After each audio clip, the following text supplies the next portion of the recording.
Series of videos that we've been doing preparing for Inertia Demo Party. We're starting to have to reach the seminar September that we've been calling, where we throughout the September we're going to have different seminars on different topics from active demo seniors explaining different parts of demo making. And to start things up on this road to Inertia, it's the demo party that we're organizing. That's going to be on the 2nd and 3rd of October. Leading up to that, throughout September, we're going to have different seminars, as I was saying, and the seminars are supposed to teach you the ways of demo making. So to kick things off, I thought that the best idea would be to explain what the Demoscene is overall. And for that, there's actually a text that I wrote, a small guidebook of some sort. It was based out of a Poet thread. Poet is a Demoscene website, very famous one. And on this thread, a lot of people were bouncing around ideas for things to attract newcomers and explain Demoscene culture to newcomers. And there should be some sort of a guide, like there is programming for dummies or learning to clean your house or whatever like that. There should be something like that for the Demoscene. So I picked up that idea and I wrote this thing called Teach Yourself Demoscene in 14 Days. I'm going to show you the screen right here. So it's free for download. It's on this repository right here, github.com/psenough. Teach yourself Demoscene in 14 days. And I divide it in 14 days step. And I truly, honestly believe that if you follow these 14 days of trying to understand what the Demoscene is and find your way within the Demoscene, at the 14th day you will be able to have something to present to a demo party and feel proud of yourself. So considering that today is the 13th of September and Inertia is at the 2nd of October, if you follow these steps for the next 14 days, you should be able to create some entries for Inertia demo party. Which is important, at least for me, because I'm spending a lot of my time invested in organizing Inertia Demo Party for what might be the last time ever. I'm going to show you the website for Inertia. And I've been organizing Inertia Demo Party since 2001.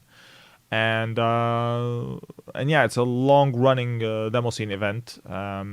It's been a part of my Demoscene career in a way to organize Inertia Demo Party. So yeah, I hope to have a lot of participations this year, despite it being online, or in spite of being online. So yeah, anyways, let's get started. So my main focus will be reading this through. I will not be doing it in a boring way, I hope. We'll try to emphasize things and do some parentheses and maybe show you some of the web pages that make a little sense. One of the first demo pages that I can show you immediately is the Wikipedia article on the Demoscene, which is quite decent. It's quite good. It explains things very narrowly. I will summarize this on the first chapters of the seminar. So let's get right into it. So day one of Demoscene, teach yourself in Demoscene in 14 days. Day one is, what is the Demoscene? Asking yourself what is the Demoscene and finding out what the Demoscene is about. So the Demoscene is an underground computer art culture. The term Demoscene comes from the word demo. It's short for demonstration. In the context of the Demoscene, the word demo means a real-time audiovisual application which is demonstrating the capabilities of the machine it runs on. So it's demonstrating what the machine can do. Demosceners, also known as sceners, are what we call the folks like me. I'm a Demoscener which have too much free time to use their computer skills to create releases under the Demoscene. So if you do stuff under the Demoscene, you're called a Demoscener. Demosceners often use nicknames, which is pretty common on the internet nowadays, and they tend to work together in groups, and these groups of people tend to be called demo groups because they're groups of Demosceners. One thing that you should be aware of in the Demoscene is that there is no commercial purpose for the Demoscene. The only thing that you'll get out of the Demoscene, and this comes only after you invest a significant amount of time into doing Demoscene stuff regularly, The only thing that you will get out of it is some soft skills and different aspects of life, which will inherently be important for your job and your personal well-being, and a large community of computer nerd friends, which is also quite important, especially if you like computers, or if you like nerds, or if you like friends. Demoscene releases are meant to show the limits of the machines, the technical skills, and artistic sensibility of the makers. There are no rules to what kind of release you can make on the Demoscene. Some demos are made as technical benchmarks, some demos are made as conceptual art, and some are just done for fun, for kicks, because we are bored. It is entirely up to you to explore what you like doing, what kind of demos you want to be doing, and share it with other Demosceners in demo parties, like in Inertia Demo Party. Demoscene releases can be divided into certain categories. You have a track, which is an audio piece. It can be an executable format. It can be a tracker module. I will show you what trackers are in a bit. Or a pre-rendered WAV or MP3 format, which is more common knowledge for people nowadays. It can also be a graphics entry. That means it's a drawn thing. It can be also rendered by a 3D rendered engine. So it's an image with fixed resolution and or a restricted color palette. Especially on older platforms, you see a lot of restrictions in terms of what colors you can use. A demo is an audiovisual real-time executable demonstration for a certain platform, as you already mentioned. Another category common in the Demoscene is the intro category, which is typically a demo, but with a file size limitation, where the executable can only have certain number of bytes, and everything that it uses must be contained in that executable. So no external sources can be used, like you can't import an image or stuff like that. Which demos typically do, but intros typically do not. Another format that we have on the Demoscene are animations, which are just rendered graphics videos, like you have animation movies. Demo pack categories, a collection of demos in a single disc. Nowadays it's not very known, but back in the 80s and 90s there were a lot of demo packs, groups that specialized in putting a lot of packs into a single disc, and then they would trade that disc to other people, and people would get the demos out of that, and they would get their demos through demo packs of a certain group collecting things.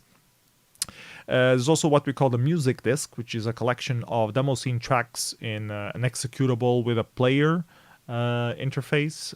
Usually it's an interface like a Winamp sort of thing, but customized specifically for that music disc.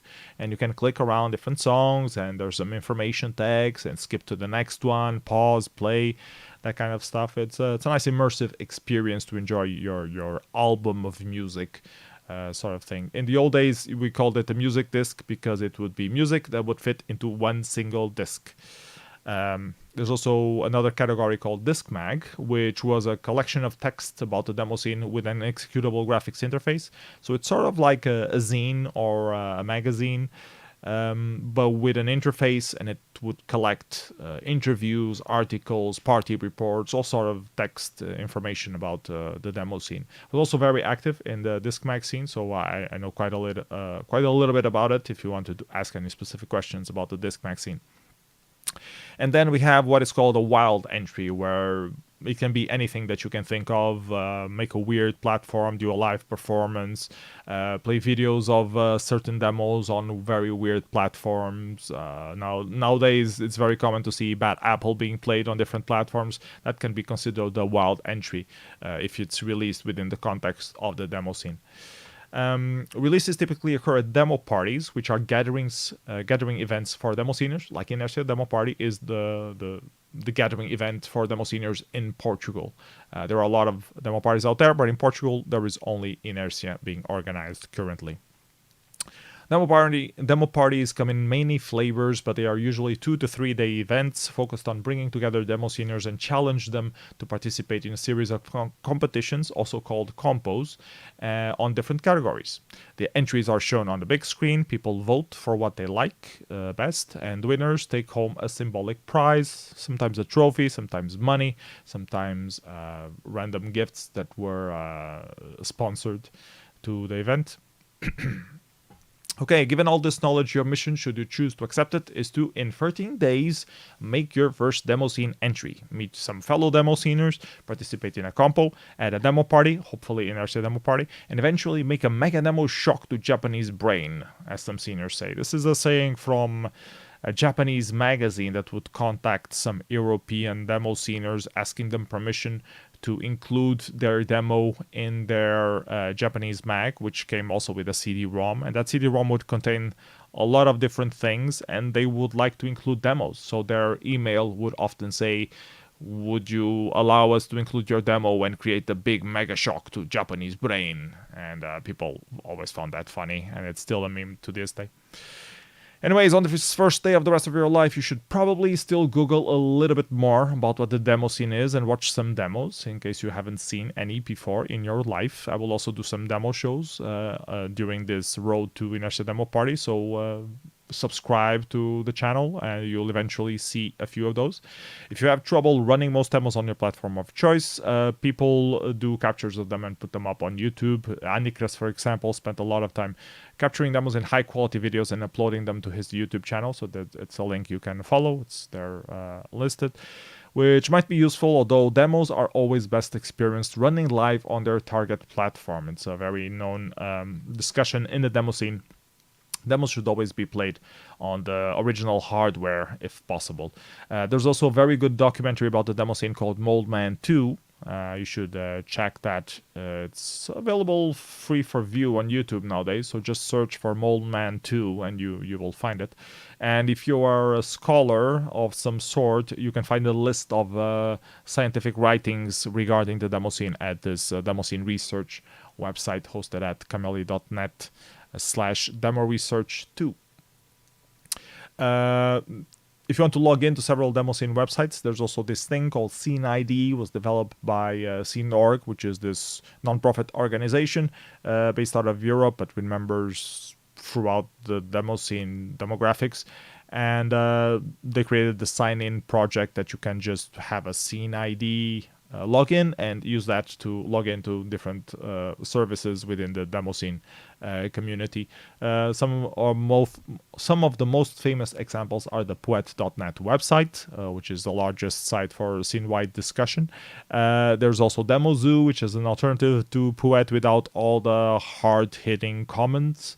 There's also Wanted website where you can post or try to help other people who are looking for collaboration work to do demos together.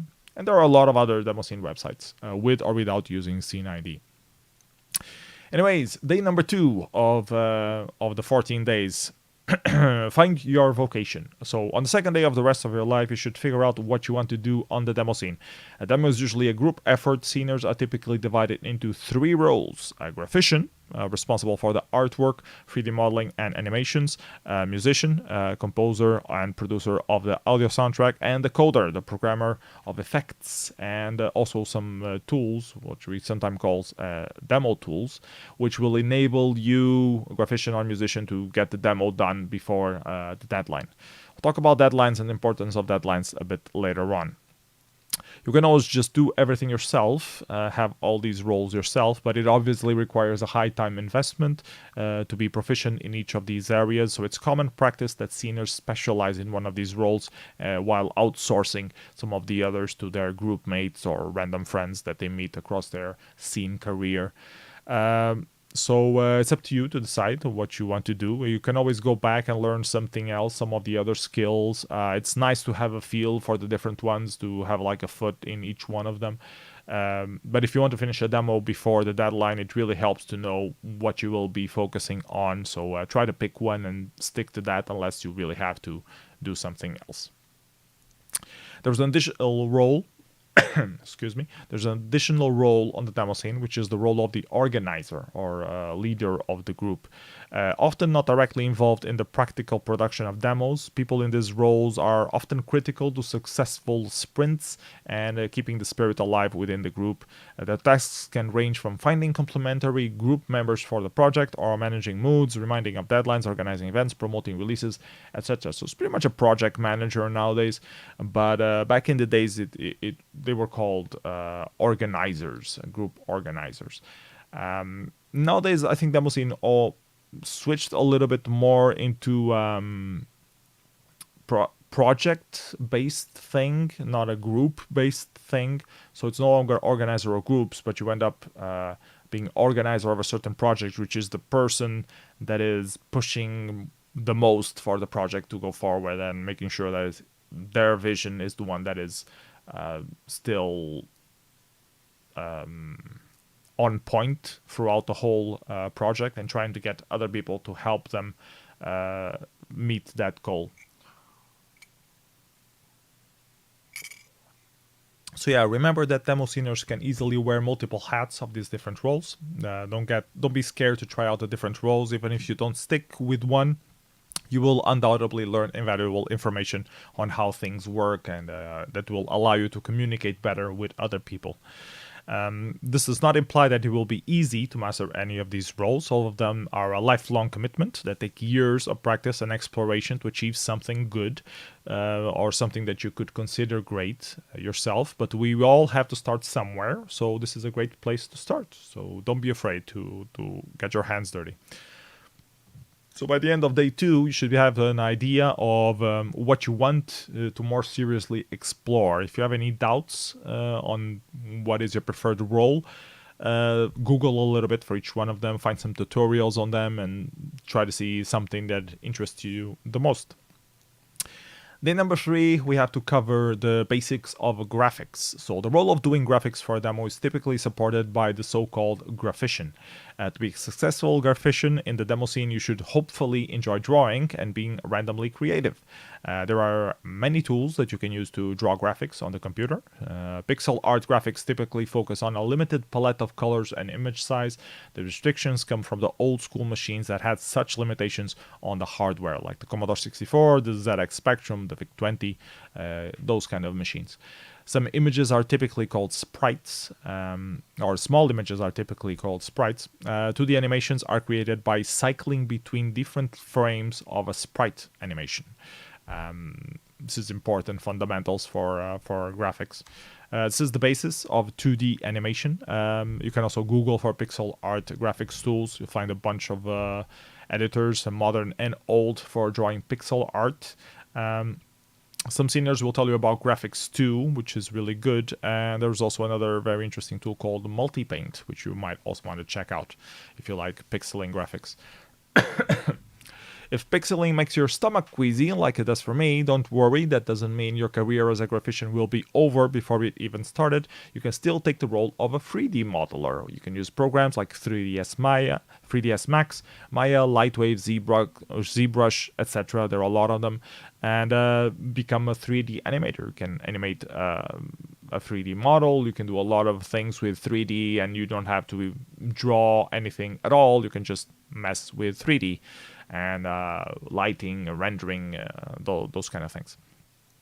Graphician is often also responsible for the overall design of the demo, including the concept, scenes composition, transitions between scenes, etc. Most graphicians are proficient with Photoshop and Illustrator, or they're free open source clones. There are a lot of different versions of these two programs. So by the end of this third day, you should know what tools to use if you want to do graphics for a demo or a graphics competition. Just try a few of them out, check some tutorials, learn the application shortcuts. That really helps you a lot to master the tool.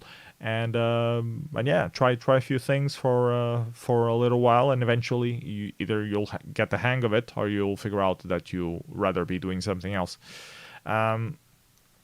Day 4, let's talk about the basics of audio. There are many tools to produce audio freely available for download, ranging from sample editors to complete DAW solutions. If you don't know what the DAW means, it means Digital Audio Workstation. So pretty much any program that does audio is pretty much a DAW. I don't know why they call them DAW. They just, people like to invent acronyms.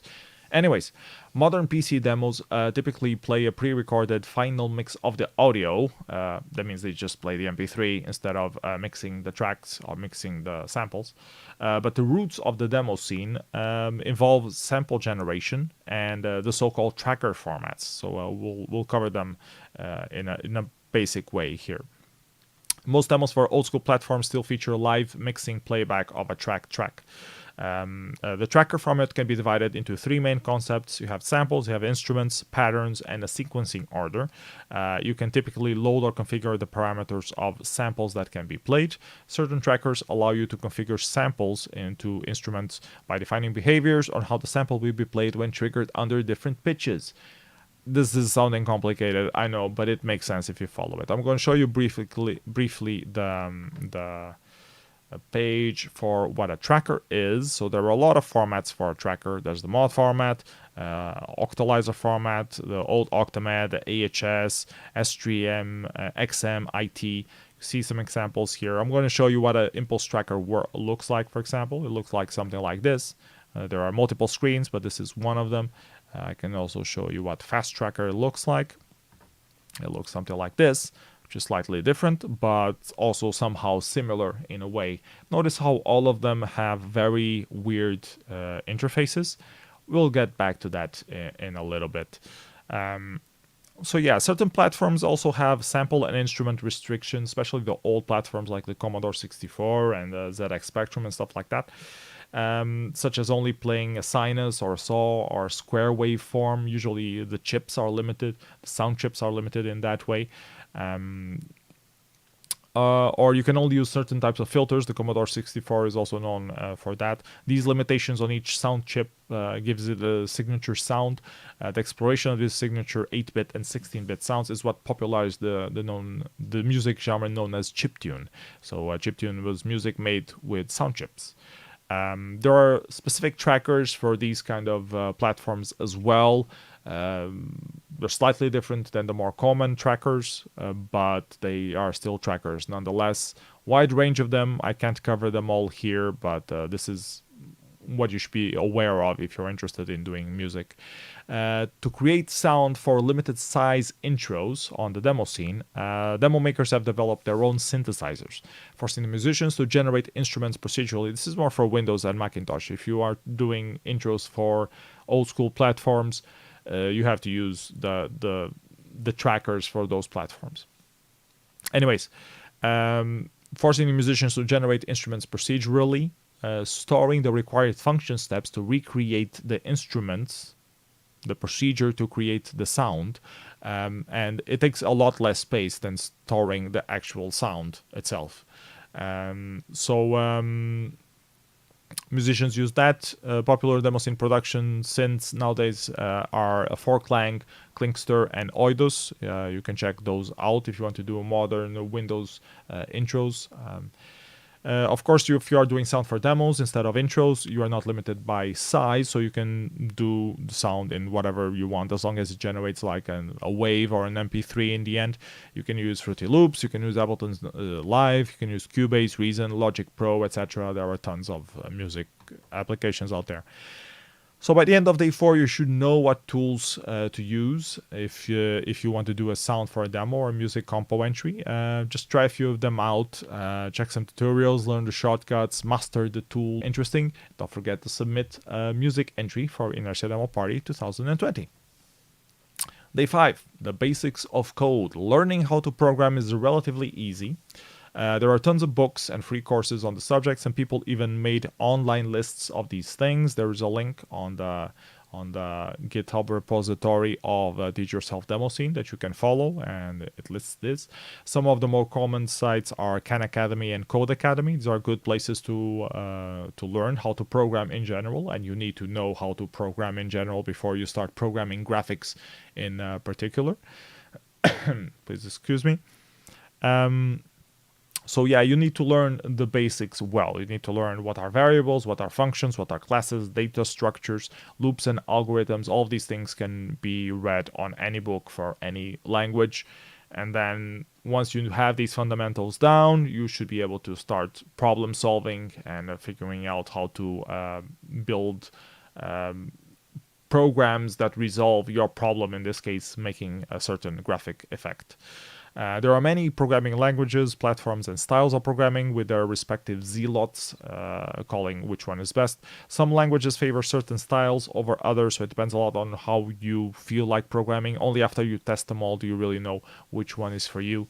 But overall, you should focus on the language you're most interested or comfortable with and try to do something with that. If you can abuse that, that's great. If you can't, try another language. Maybe you just haven't found the language. Like a lot of people hate C++, and then they go to C# and they love C# because they don't have to deal with the whole pointer mess or stuff like that.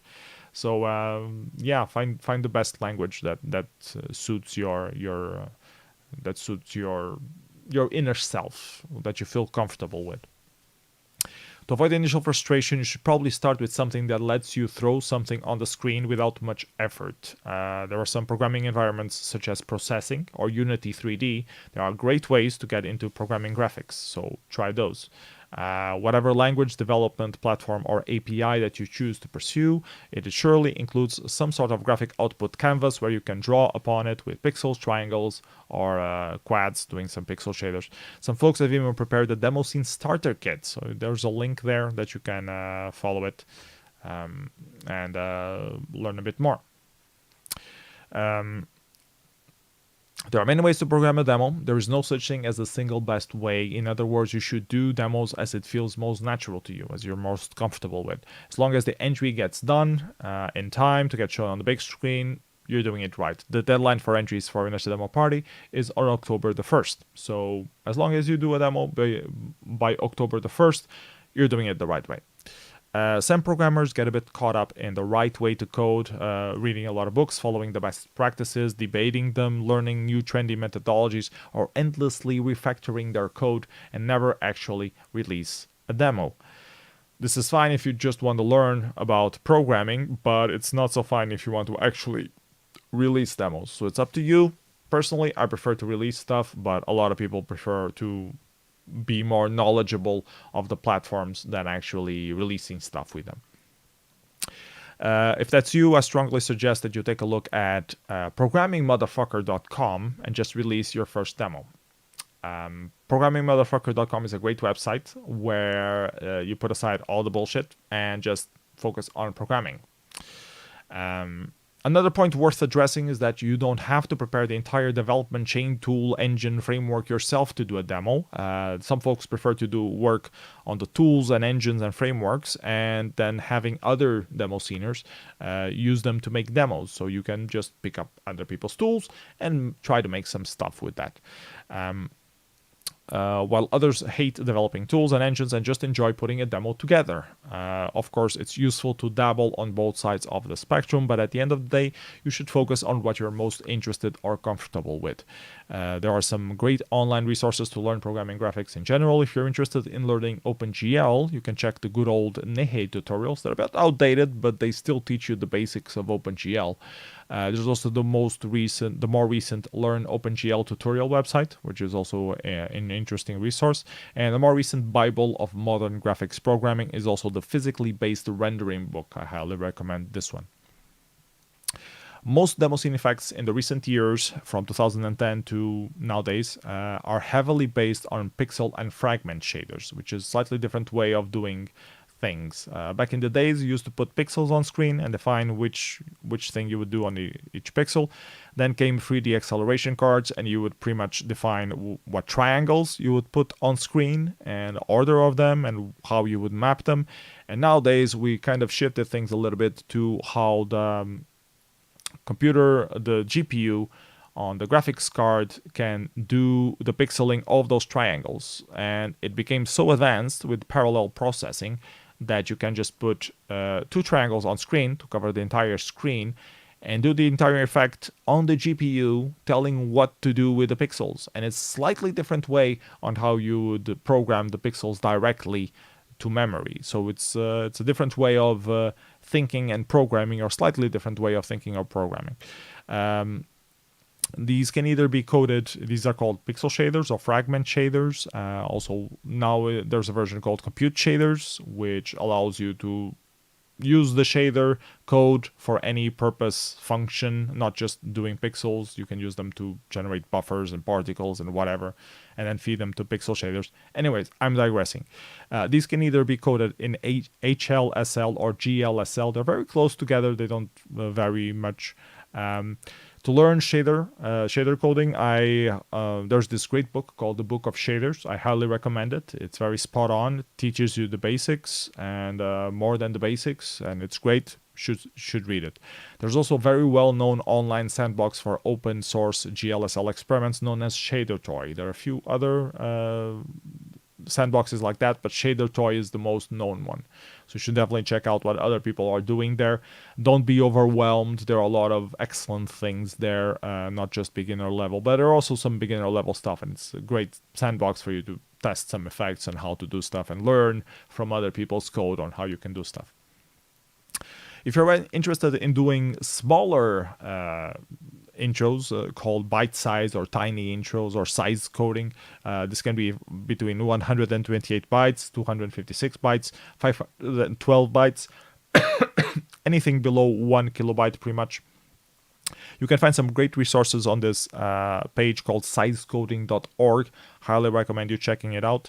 If you're more interested in the 1K, 4K, and 8K category, which is more focused around pixel shading nowadays, at least for Windows platform, there is this very interesting webpage called In4K that actually I'm also one of the main maintainers of, and that compiles all resources that you need to know to do 1K and 4 kilobyte and 8 kilobyte intros.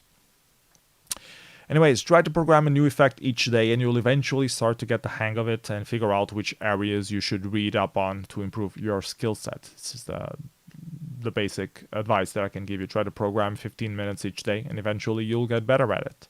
So by the end of day 5, you should know what it takes to take on the programming role of demo making. Day number 6, tools and resources. There are many ways to do demos. Some folks enjoy coding everything from scratch. Others prefers to use tools to facilitate their work. There are many types of tools. Some are commercial, like Maya, 3ds Max, Photoshop. Others are open source or freeware. And then we have the so-called demo tools. Demo tools are tools made by Demosceners, especially to help create better demos. Demo tools are especially important if you're working on size-limited entries.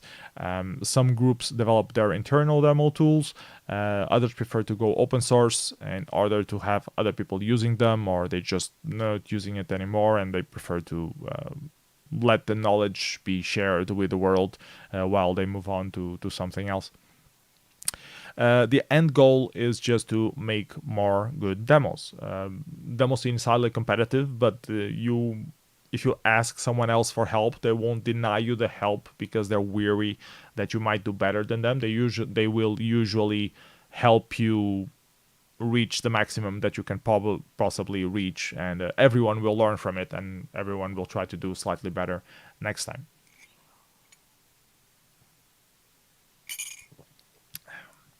I would strongly advise you to take a quick look at the different demo tools available and see which one you can use. This is important to avoid reinventing the wheel and achieve good results before you grow frustrated with the learning curve. You can find a good list of famous demo tools on Poet. They range from texture generators, music trackers, synths, or graphic tools, or format converters to full-feature demo making engines, executable packers, linkers, all sort of different stuff.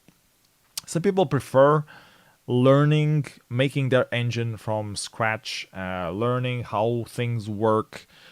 That's a perfectly valid approach, but if you want results, that's not gonna happen in 14 days.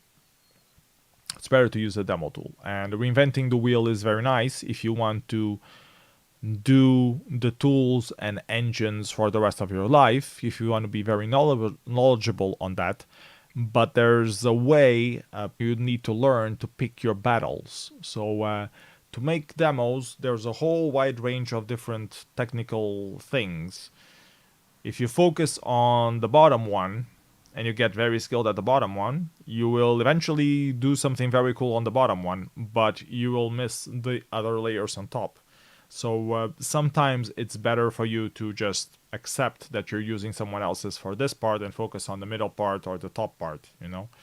So yeah, think about that, but also follow your heart. If you know at heart that you rather learn how the engine works and not really so much about designing a demo, work on the engine. If that's how you feel, that's how you feel.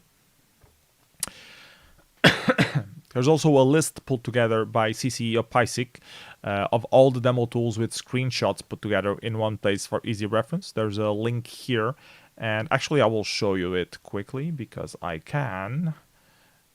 Here it is. So here you can see like a gallery of the different demo tools of different people. See, most of them have like a timeline of some sort.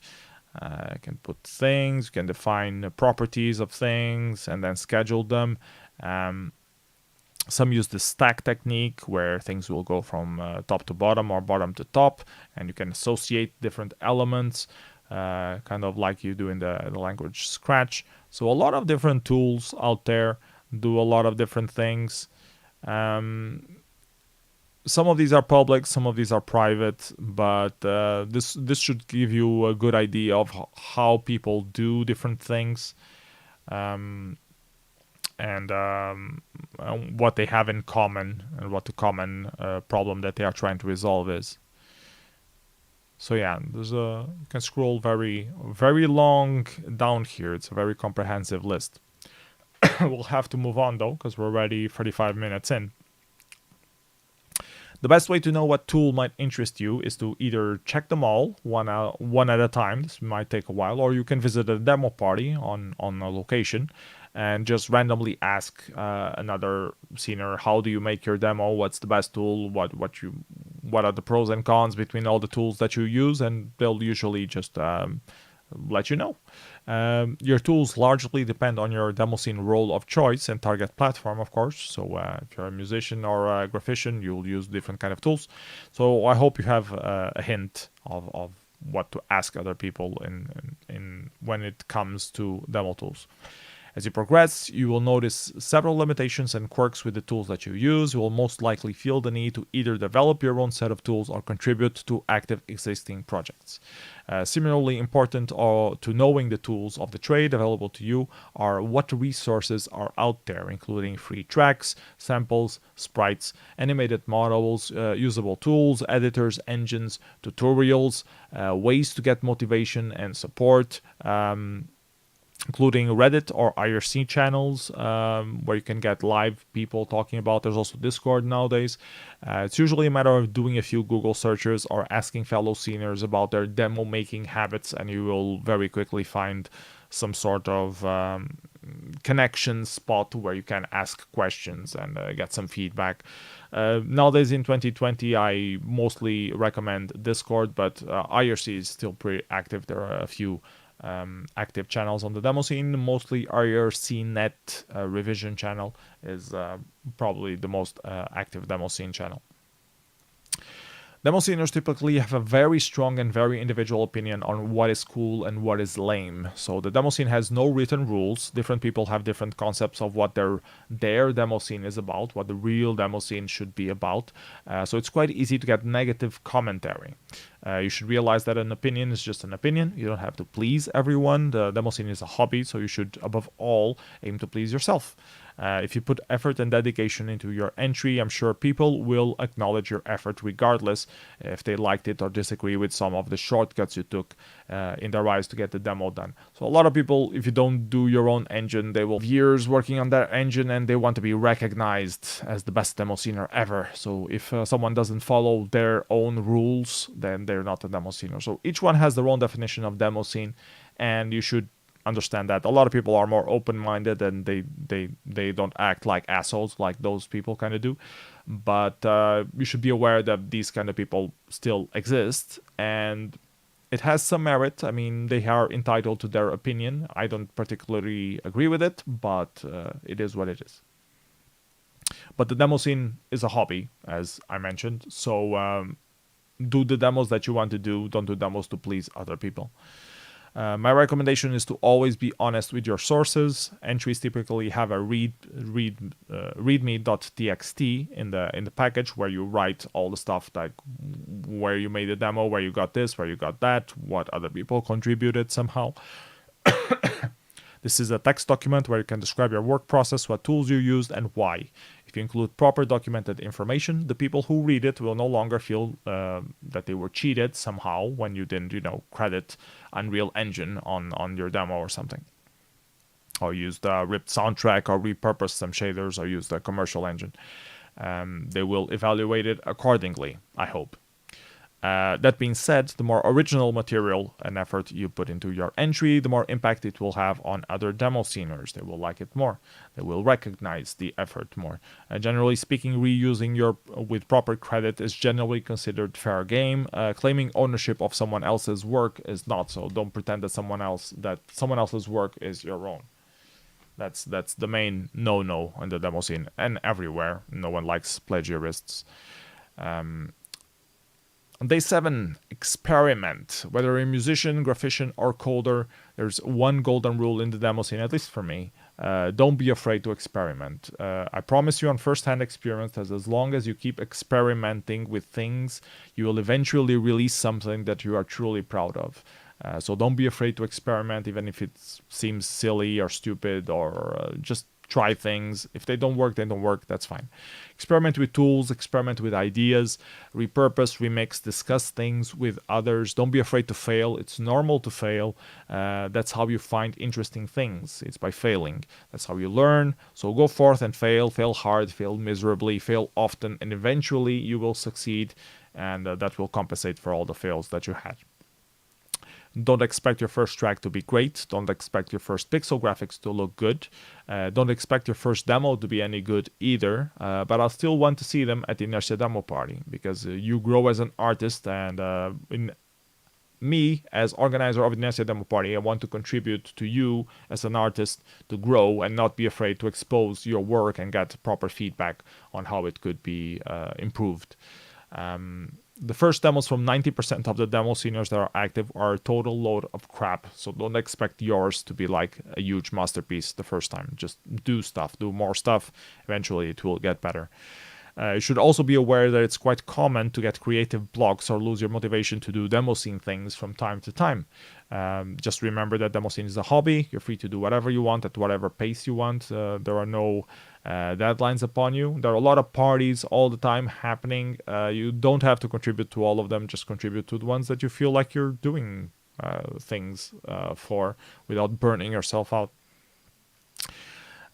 Some sceners took decades to release something, working on their masterpiece a little bit on and off, and they eventually released it and got highly acclaimed. So that's perfectly valid. That's perfectly fine. So at the end of day 7, you should now have a good grasp on the importance of experimenting with things. I think this is a very important lesson. Day 8, achievable goals. As previously mentioned, there are plenty of ways to make a demo. The only right way is your own way, the one that you are most interesting and fun for you. That being said, an effective rule to ensure a release will be released is to aim for achievable goals. If you are not reasonable with your goals, you'll soon find yourself demotivated and failing to meet the deadline.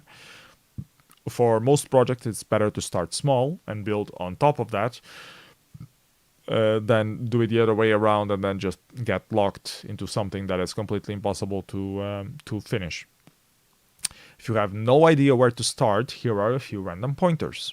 Some people try to replicate some effects after seeing something interesting on other people's demos, or movies, or adverts, or nature itself, building up a batch of different effects which can later try to be adapted and matched, and masking other effects, stuff like that. You can mish and mash different things. Just try to do a new effect every day, and eventually you'll figure out a way to glue them together. Other people prefer to nail down a concept first, like on pen and paper, that define an idea that they want to achieve, and only then get to work on its different components. It's also valid. Other sceners only feel the drive to create something when they are challenged with a very specific issue. Like you're a coder and you're extremely lazy to get anything demo related done. You don't have any ideas. You don't feel inspired. Suddenly a graphician comes to you and asks, "Oh, can you put this?" And you say, "Yeah, sure, that's trivial." Bam. And then it's done.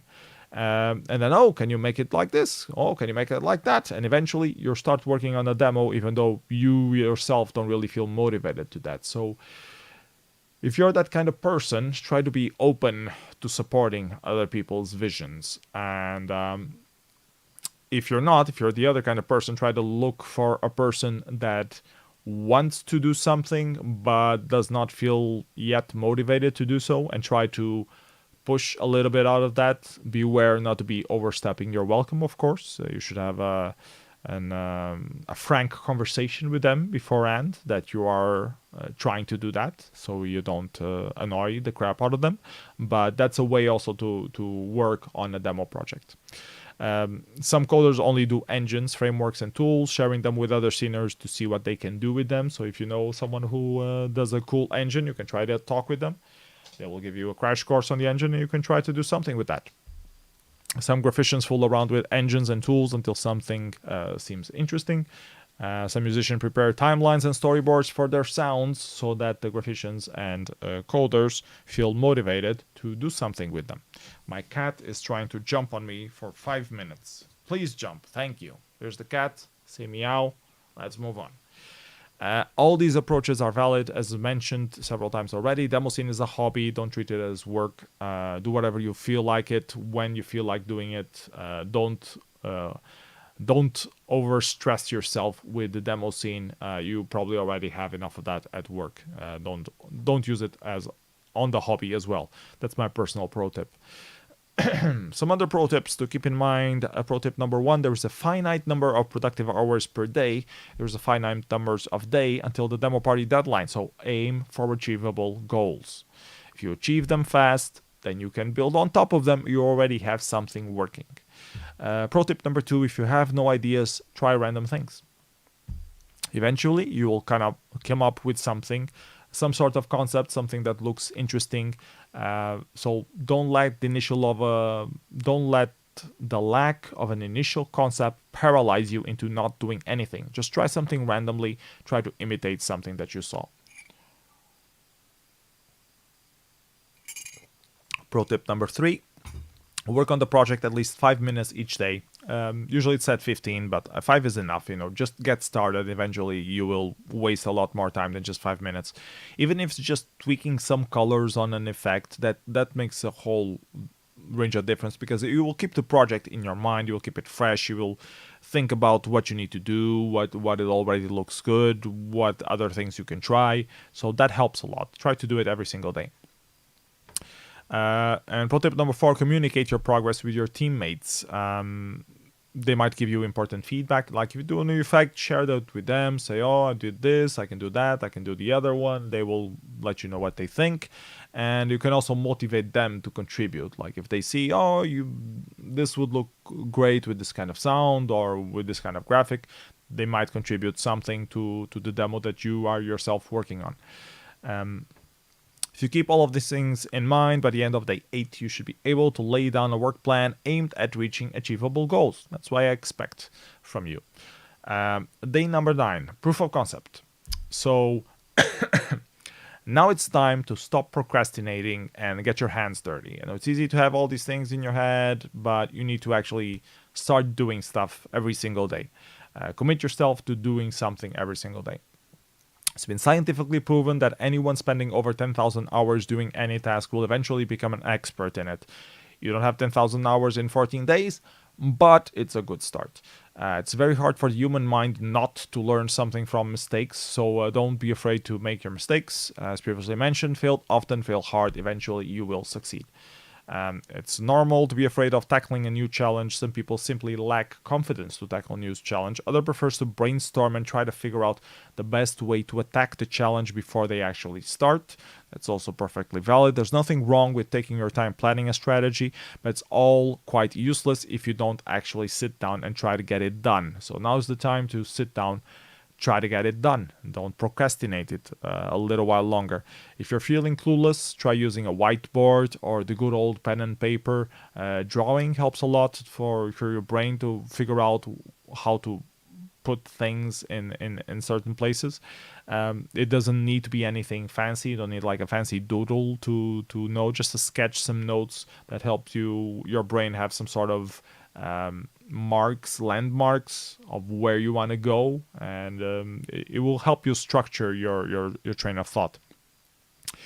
A sketch, some notes, a list of ideas, a list of tasks, anything like that. It really helps a lot your brain to figure out stuff. Mapping of concepts, even some simple workflow charts can be extremely helpful to get your thoughts in check.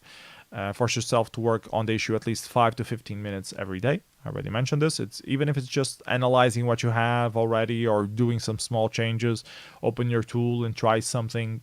Force yourself to do that. You will see that it will increase the probability that you do something new quite drastically than not forcing yourself to do that. More often than not, you'll end up spending a lot more time than just 5 to 10 minutes than you initially planned. So this daily discipline is useful to keep the task fresh in your mind, so it doesn't get swooped behind other stuff that you feel like doing.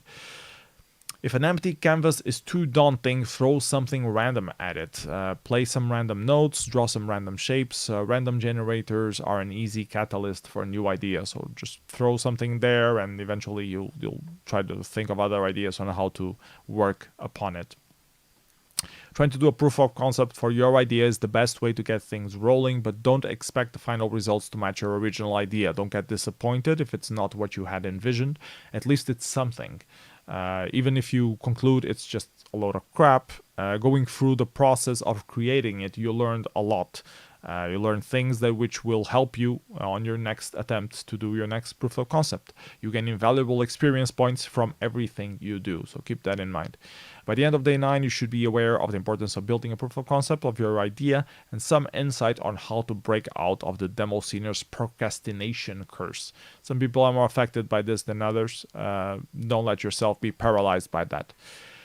Day 10, deadlines are important. Nothing like a good old deadline to force you to shape your ideas into a finalized entry. Demoscene has a natural deadline called the next demo party that you're attending. In this case, it's Inertia demo party. Every Demoscener has an, oh shit, now I have to make an entry. I had mine a couple days ago when I realized I don't have any entry for my own demo party and I have a lot of compos, so I should probably do something. But I'm trying to finish this seminar video first and then I'll work on it. It usually comes right after buying the flight tickets to a demo party. There are no flight tickets for Inertia, but you're watching this video, so you must be feeling the pressure to do something. Act on it. Do something. Deliver. Sure, you could just go to the demo party and socialize or just watch it on the stream. Nothing wrong with that, except that everyone at the party will most likely ask you if you're working on an entry or if you have anything for the compos. And there is only such a limited amount of plausible excuses that you can offer to justify not having worked on an entry while there's still some time left for you to do an entry. Even a half an hour is plenty of time to do something for a competition. It might not be the Mona Lisa of the demo scene, but it's an entry, and it's good to participate on the parties, to contribute to parties. For those who didn't have time to do anything before the party, there are also compos known as fast compos, where competitions are prepared specifically to force you to do something within small time constraints. Sometimes they give you a theme, other times they give you a sample pack or something like that, and you have to do something within half an hour, 1 hour, 24 hours. It depends on the competition. If you don't have any releases for the party, you'll spend the event watching other people's entries on the big screen and wondering if you couldn't have done something that would place higher than that piece of crap that you just saw or heard. Happened to me more times than I would like to admit. Don't be afraid of the deadline. Deadline is your friend. It forces you to stop the dreaming bullshit and just focus on what's really important, getting stuff done. If the deadline wasn't there, you would most probably never actually deliver anything. You wouldn't close things out, just experiment a little bit. Art is never finished, only abandoned. It's a quote from someone that I don't quite know, but it sounded really good. Look at the deadline as the point in time where you will be liberated from your current artistic burden that is haunting you. After the deadline, you are free to move on to the next deadline. And if you don't buy into that philosophy, you can always release a final version of your entry later on. You can always fine-tune stuff and release a final version, what we call the final version. By the end of the 10th day, you should realize the importance of deadlines, how not to fear them, but respect them for the panic and closure they can bring you to the demo-making creative process.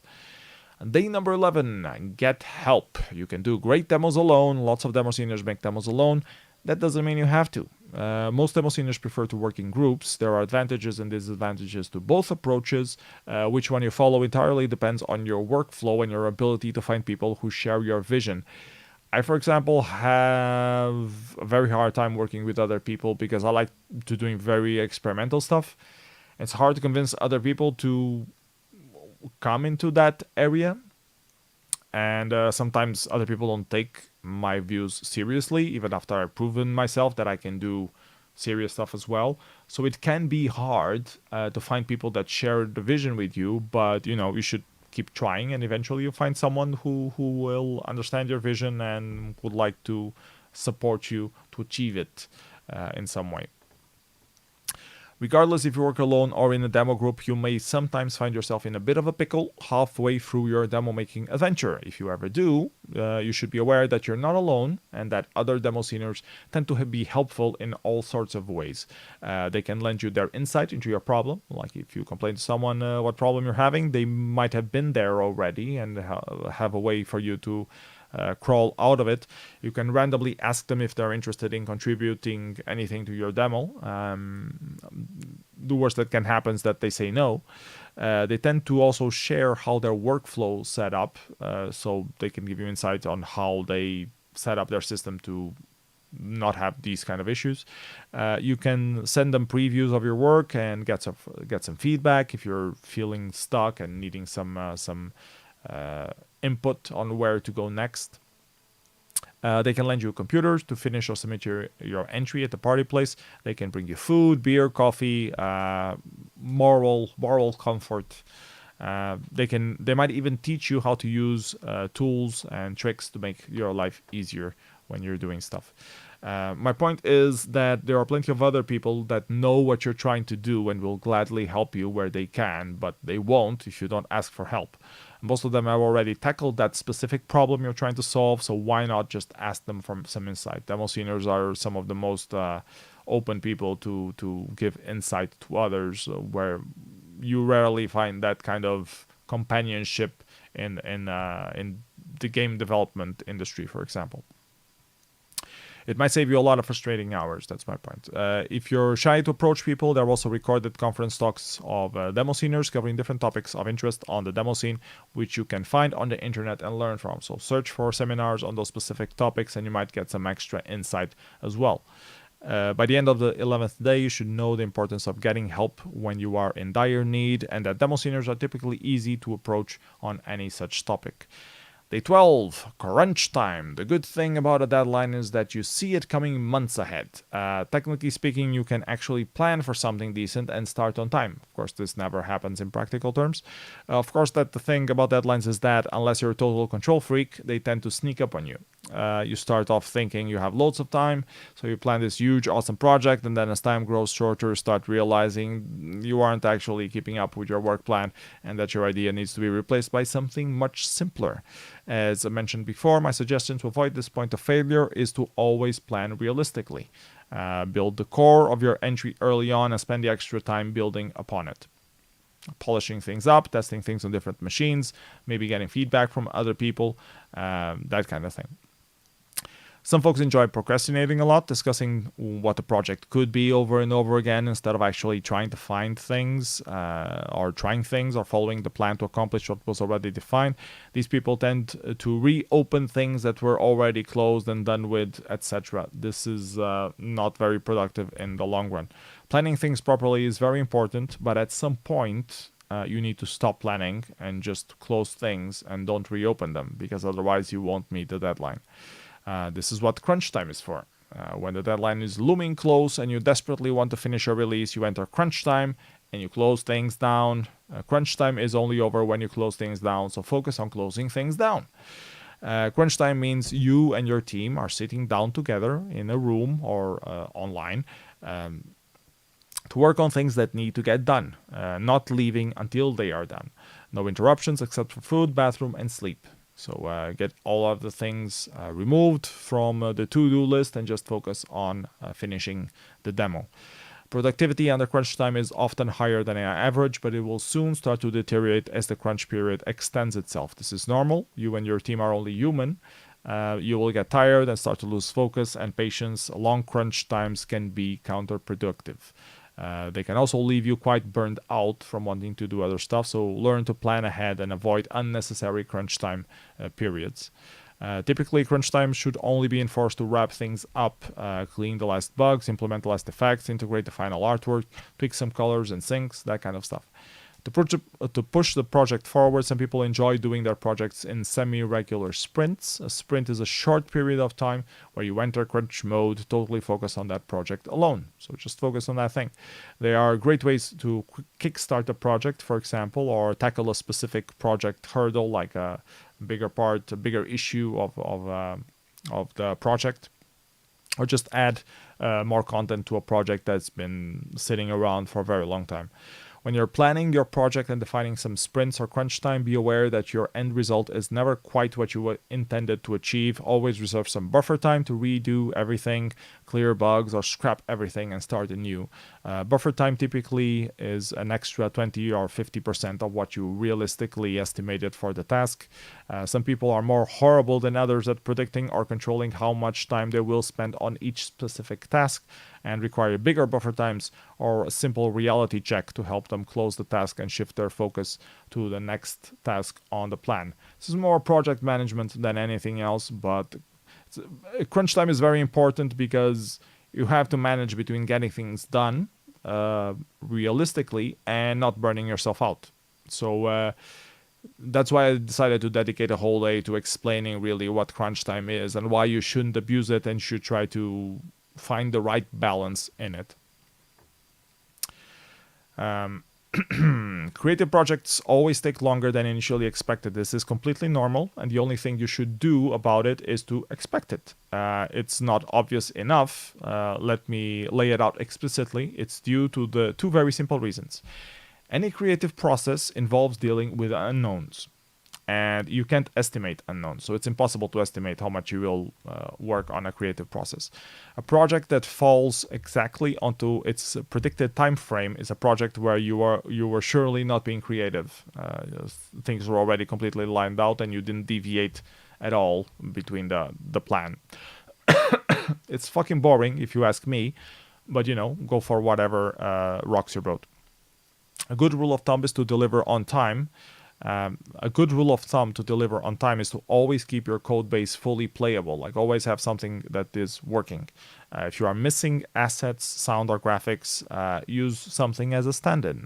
Put some pink textures, put some weird sounds. Use that, and eventually the musician or the graphician will replace those. Don't spend too much time on them. They will end up being replaced later on. So just do them as quickly and horrible as possible. Just make sure that they are in the expected format, and then send that preview to the person whose responsibility is to change that, and ask them to replace. And that should motivate them a little bit more. Focus your time tweaking something else until you hear back from the person for a new version. Day 14, the real party is outside. So demo parties are where Demosceners gather to meet each other, finish their productions, and share them on the big screen. At some point, folks realized that there was more to life than sitting inside a smelly party place finishing entries. They realized there was a whole world out there to be explored. I'm, of course, talking about the outside of the party place, where the Demosceners gather to meet each other, talk about how late they are running to finish their productions on time, or just idle around waiting for the compos to start on the big screen. As it happens, inside of demo party halls, regulations tend to be more strict. You usually can't eat, drink, or smoke. Sometimes the sound is too loud. In other occasions, they won't let you make any sound of your own. And so, after a few hours of working on your entry, you tend to enjoy walking outside to get some air instead of just staying inside the whole time. This is the perfect opportunity to socialize with fellow Demosceners who are doing the same. Don't be scared to approach other Demosceners. Just to ask them who they are, what they're working on, what they have for the party. They're usually friendly people, despite typically shy and introverted. This is why Demosceners are known to mention that the real party is outside, because most people are outside the party place. In COVID times, this is a bit harder to replicate, but you still have chat rooms and that kind of stuff where you can talk with other people. Um, I'm going to skip some of this part because it's related to demo parties in itself. Socializing is important. Seniors are usually quite social. Don't be afraid to talking to random demo seniors, even on online chats. Don't be afraid of introducing yourself to people whose work you admire. By experience, I can tell you that they will most likely appreciate your interest and share with you some of their thoughts on your own work, on your own methods, if you present to them. They might even give you some insights and motivation on how to improve the entry you are currently working on. That being said, don't be an annoying person. Try to restrain yourself to some level. Last but not least, remember not to be an ass. No one likes annoying people, be them demo seniors or not. If you can't communicate without being rude, keep your opinions to yourself. If you can't hold your alcohol, don't drink yourself silly. This should be common knowledge, but it's always useful to keep in mind. So by the end of the 13th day, you should know where the real party is located and not be afraid to go there. Don't forget to go outside. Day 14, last day. Excuse me.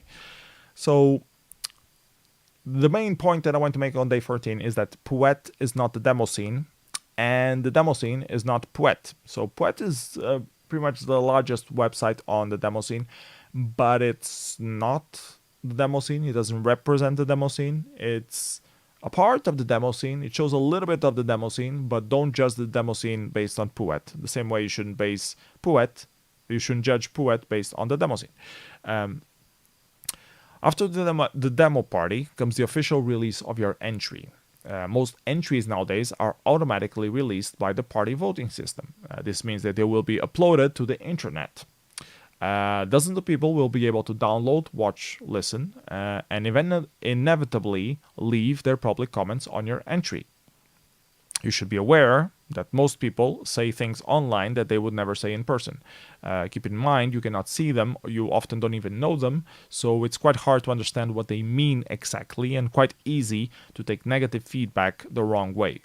Don't fall for this trap. You're smarter than this. Poet.net is a website where most Demoscene entries are listed and commented by the international Demoscene community. And like any online forum, it's quite easy to get misunderstood and start a flame war over the silliest of things. So this is the most important thing you should know about Poet.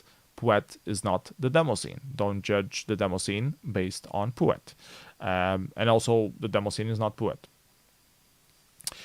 Poet is a place where you write your opinions on each other's entries. It can also be a great source of community feedback. Some people got a lot of good things out of Poet. Poet is also unexplained memes. There are pigs, there are buckets, there are pictures of ponies and trumpets. Don't make the mistake of reading the comments on Poet and taking them too seriously. Demoscene, on the other hand, is what you make of it. It's a supportive community, it's a culture. Some people even call it a family or a way of life. So by the end of this 14th day, you should know all about the Demoscene, how to make your first entry, the importance of attending demo parties, getting releases finished in time, and getting to know the community. And above all, the Demoscene is about having fun, doing digital art. So make some demos and have fun. So yeah, that's all I have to read to you. This was the Teach Yourself Demoscene in 14 days. Some acknowledgements. This was written by me, but had some fact checking and typo checking and other kind of stuff by CXW, Danny, and Hardy. The original idea for this text was by Sega Musics. So yeah, that's the text that I wanted to present to you with some insight from my own experiences. I think it's pretty insightful. It goes to the point, and if you follow it, you get to learn all of the different aspects of the Demoscene. The coding aspect, the music making aspect, the graphic making aspect, and the whole project management thing, which is something that is sometimes overlooked or initially overlooked until you actually need to start doing something. A lot of people are not used to project management. They tend to work alone, and then only when they join a company, they start understanding what project management is about. So Demoscene is a nice way if you're still in university or even lower than university. If you have not worked on a team before, Demoscene is a nice way to get to learn this soft skill, not only of finding out ways on how to deal with other people in a positive way, an engaging way, a way that brings results. But also, what did I want to conclude from that? It's a nice way to get those soft skills, and also get things done and learn, get to know other people, get to experience other things. So I learned a lot about organizing projects by doing stuff on the demo scene before I got the job. And when I finally got my first job, I realized that I was really good at project management and organizing people, even though I'm an extremely rude, not rude as in insulting, but very blunt and direct kind of person. And I have sometimes trouble dealing with people and sustaining some friendships because of that. I say things as I see them. I'm very good at detecting bullshit. So that somehow makes me a good project manager. Not in the sense that I'm good at dealing with the people, but I'm good at dealing with the deadlines and calling out bullshit when I see it, and not letting people getting engrossed in their own bullshit and procrastination. So that became a valuable asset when I went to the company. Despite me not being very good at dealing with people, I became very good at dealing with projects and deadlines and that kind of stuff. Anyways, that's the video seminar that I wanted to give you guys. Hope someone find this useful. If there are any chats, we'll have a live Q&A after this video. Also, feel free to put some comments below if you're watching this on YouTube later on. I will be around to answer them as well. So please have fun making demos. Any questions or any help that you need, feel free to post. And as I mentioned, Demoscene is a pretty open community, so we'll love to hear from you and answer your questions. Just don't be the kind of person that asks a question before Googling it. Like, at least Google it. Don't expect people to be Googling things for you. As long as you keep that rule, people will usually not mind answering you questions that you have regarding the demo scene or any demo scene related things. So yeah, that's it for the seminar. Thank you everyone for watching, and see you next for the Q&A. Bye bye everyone, take care.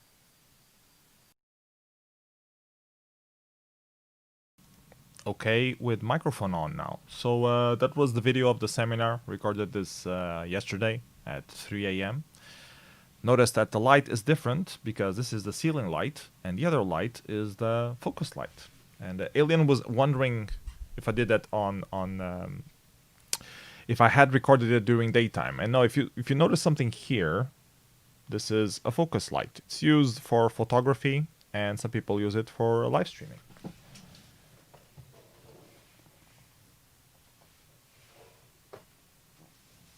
It gives light, which is very good for lighting things. Anyways, thank you everybody for watching the seminar. I'm gonna go through a couple of questions that were being listed here.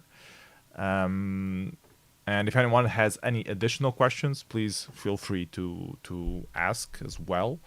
The main question, well, one of the questions that was being asked was, what is the origin of the pig on Poet.net? And for those who don't know, I was actually an administrator of Poet.net for 5 years, something like that. From 2000 and something until 2008, I think. Not sure anymore, would have to double check. Is it listed here somewhere? Maybe on the Git.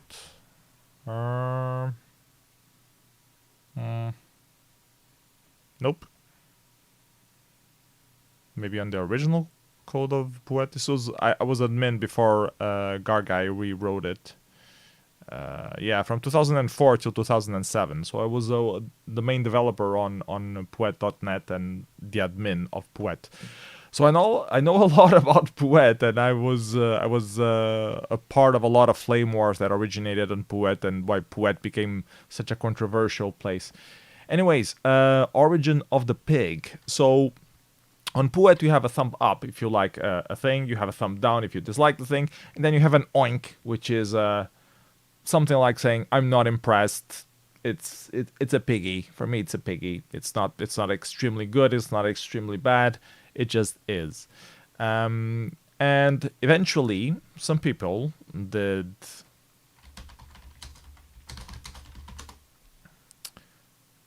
BBS did this thread called Origins of the Pig, where it would be unraveled where the pig originated from. It was someone asking for the 500th time where it comes from, which was a Gaia sword.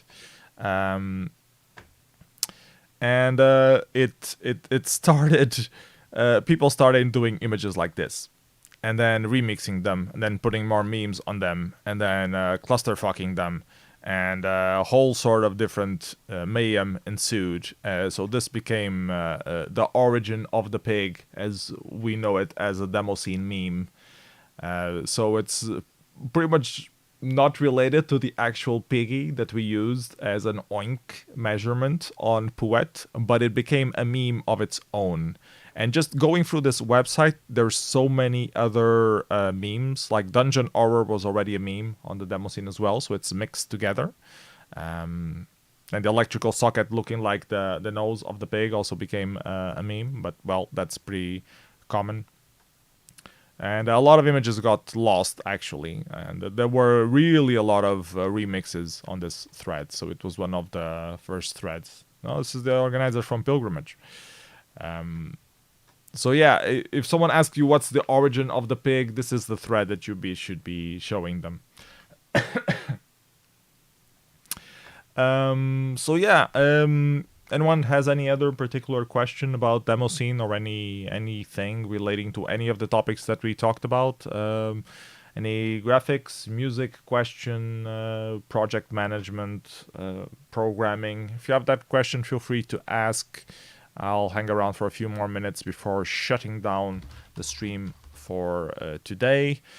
Meanwhile, we can talk some Inertia demo party organizing stuff. So update to the schedule. The seminar is just done, just finished. Through the talks on the chat here, we apparently will be talking with Frankie for him to give us a seminar on how to capture real hardware, Amiga, Commodore 64. He had to do that for his live stream, so it would be nice to have like a seminar focusing on the best ways for you to capture that. What are the caveats that you should be wary of, especially regarding PAL versus NTSC, which is different Hertz that you're being sending, and your live stream should be using the correct Hertz as well.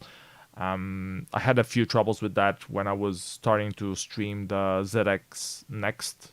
I was testing it out and things looked weird, and it was because the ZX Spectrum outputs at 50 Hz and I was streaming things at 60 Hz and capturing things at 60 Hz. So there was a little some frames were being lost or some lines were being cut. Weird behavior. I might come back to Poet some 8 years later. Is it still toxic? It's a little bit toxic. So, I don't know. It kind of is, it kind of isn't. Garguy cleaned it up a little bit more. He's more... doesn't tolerate as much behavior as I used to. I used to be more let people speak whatever they want and let the community decide itself. He's a bit more banhammer when people get a bit out of line. So in that regard, it's a bit better, but you still get the occasional flame war and nonsense that's pros from there. Frank is saying on the YouTube chat that 50 versus 60 Hertz is a biggie these days. Yeah, it's especially when you're live streaming. I never really cared. I always just streamed at 60 Hertz, and I just didn't care. And then when I was watching Solskugen stream, they kept changing the live stream on and off. And I was wondering, why the hell do they care? And yeah, it does make some difference if you pay close attention. If you know the platform well, you will notice the difference on some things, especially in interlaced modes and things like that.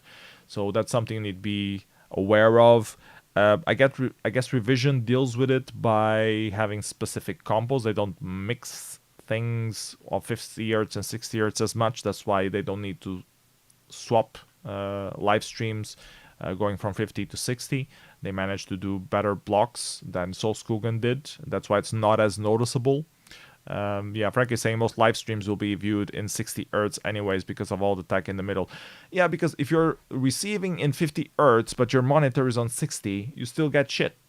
So that's one point, and that's why they alert to you that okay, will now be streamed at 50 Hz, and people who care about that should change their refresh rate on their monitors to 50 Hz, which I for one don't bother doing. It's too many clicks for something that will only be happening on 1-2 entries that probably won't really matter much. But if you want to be anal about those issues, you should be focusing on that. So yeah, it will be nice to see that seminar by Frankie. I have to talk with him to iron out some details, what dates, what specific things would be interesting to show. But we'll try to get that within September. We are trying to do a September seminar thing for Inertia. Another thing that I wanted to announce regarding seminars is that we have another one already scheduled. Will be at the 17th of September. That's next Thursday. And it will be given by Genio. It will be how to ultrasound scene music, transforming computer-made tunes in playable music for a band. So pretty much going through tracked music and breaking it down in different parts for different instruments. And writing actual music for that. So he will give a seminar on that. We have a few more seminars also already planned or sort of promised, but without any dates yet announced. Paul Falcão wanted to give something about material shader. Material Maker, I think it's called. I never know the exact name, but it's a really cool thing that he's been playing around with and also doing some modules for, and I think people will really like it. Evil is gonna give us a primer on doing 4Ks. Parallax will show us how the demo tool engine from Spectrum and what's the new group name? SpacePix. And SpacePix works. So that will be interesting to see as well, the different stuff. I talked with IQ. He seemed interested in doing something about executable graphics and shader coding. Let's see if he finds the time to do that. Perolsion wanted to do something about how to code for the Nintendo DS. He says he might not have time to do it, so don't hold your breath. Alex was contacted about showing his Plinky hardware synthesizer thing. Alex is the person behind Tom Thumb and a lot of famous games from Media Molecule Studio. Poi was also interested in giving a seminar about creative coding, probably in JavaScript, doing 1K and 4K kind of stuff. He's mostly focused on 256 bytes and 1K, so better count on that. YX is still figuring out if she's interested in doing something for executable graphics or not. I contacted Nobi, seeing if he would be interested in trying something regarding Forklang and Oidus, since he's very knowledgeable in that front. Not sure if he'll have time for that or not, so we're still waiting on that. And Pandur was contacted for Cables GL, and he was interested in that, but also doesn't know if it will have time to do it within September. Contacted a lot more other people, but these were the main ones who showed interest and were trying to actively figure out dates to schedule them. So the schedule still seems pretty open for Inertia right now. A few days. The next couple of days will be just me working on some more Inertia things, preparing everything for the main event.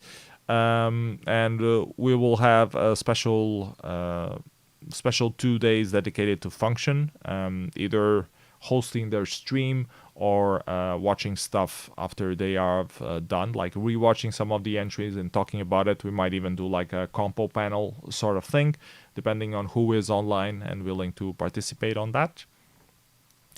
And yeah, and then I want to have starting on the final weekend, I want to do a few demo shows, especially for the parties that were cancelled due to COVID, about Tersac, Chaos Constructions, Bwensley. Well, Bwensley wasn't cancelled because of COVID, but I still hold it very close to my heart, so I want to do a demo show on that. Forever demo party, and of course Inertia demo party.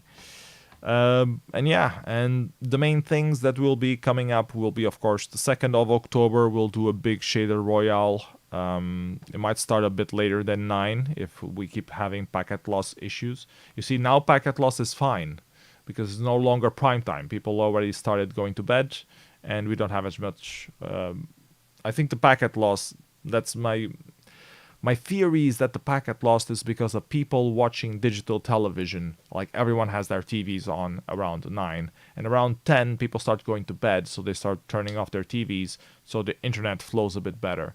That's my theory. It might be complete bullshit. I have no way of knowing, but that's what I've been noticing from measuring these packet loss issues that I've been having. They always peak around 8, 9 p.m. and then they just dwindle down throughout the night. And like at 3 a.m. I have no packet losses at all, which is stupid because, yeah. Magical Ball still seeing your video stuttering. Yeah, we still have a few, but it's a lot less than it was 1 hour ago. So yeah. And the main session will be on the 3rd of October, of course. We'll have all the compos then. So yeah, stay tuned for that. And yeah, I think that's all for today, unless anyone has any particular question regarding Inertia Demo Party. Otherwise, I will bid my farewell and try to think of some alternatives. I mean, I already complained to the ISP people about the packet loss. It went well for like 1 day, and then it went back to being crap. So I don't know what else I can do besides complaining. Maybe try to get a 4G card and use that when I have a high packet loss. For the seminars, it will sort of be okay because since we're playing videos, I will be premiering the videos on YouTube channel, so you can follow the video there, and then only for the Q&A we'll see the packet loss being an issue. But for my main worry is for 2 and 3 of October itself. So yeah. Anyways, that's it. That's all I have for today. Thank you guys for watching. Hope you join us tomorrow for a few more updates on Inertia Demo Party. Bye bye everyone. Take care.